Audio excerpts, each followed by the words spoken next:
ও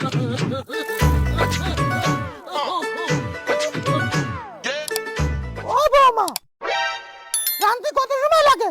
বাড়িতে হলো কত কাজ ফেলানো, তাড়াতাড়ি এদিকে আসো। সকাল সকাল মনে হয় আবার শুরু হয়েছে। জি আম্মা বলেন। কলের গুড়ায় রয়েছে কাপড় চোপড়, থালা বাসন, গোল করেছে, পরিষ্কার করা হয়নি। ওইনে সারাদিন কাটালে কাজ হবে? জি আম্মা আমি এখনই সব করে দিচ্ছি।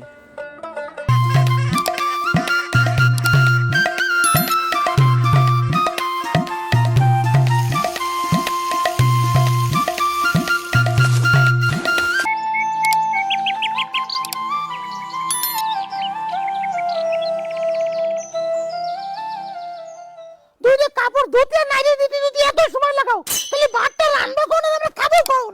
আম্মা আমি কি মেশিন নাকি? আপনি যখন যা বলতেছেন তখন তাই করতেছি। আর আপনার একটা স্বভাব হয়ে গেছে প্রতিদিন আমার সাথে খ্যাস খ্যাস করা। কি আমার মুখে মুখে তর্ক করো? এই বাড়ি থাকতে গেলি সকাল থেকে সন্ধ্যা অবধি সব কাজ করতে হবে। যদি কাজ করতে পারো তাহলে থাকবা, আর কাজ করতে না পারলে এই বাড়ি থেকে বিদায় হও। এই মারে নিয়ে আর পারলাম না, প্রত্যেকটা দিন বউটার সাথে ঝগড়া করে। এ কি মানুষের সহ্য করতে পারে?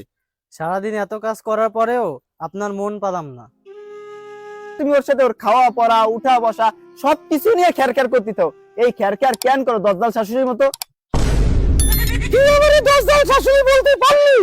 ওই যে কথা আছে না, আমার পেটে চাও আমারই খাইতে চাও। তুই মনে তাই বলে আমি ভালোবাসি না, আমি হয়তো একটু বেশি কাজ করাই, তারপরে মন দিয়ে ভালোবাসি আমি। আল্লাহ, এই কথা আমার শোনা লাগলো। আমার সাল আমার বলে আমি নাকি দশজাল শাশুড়ি। আল্লাহ, শুয়ে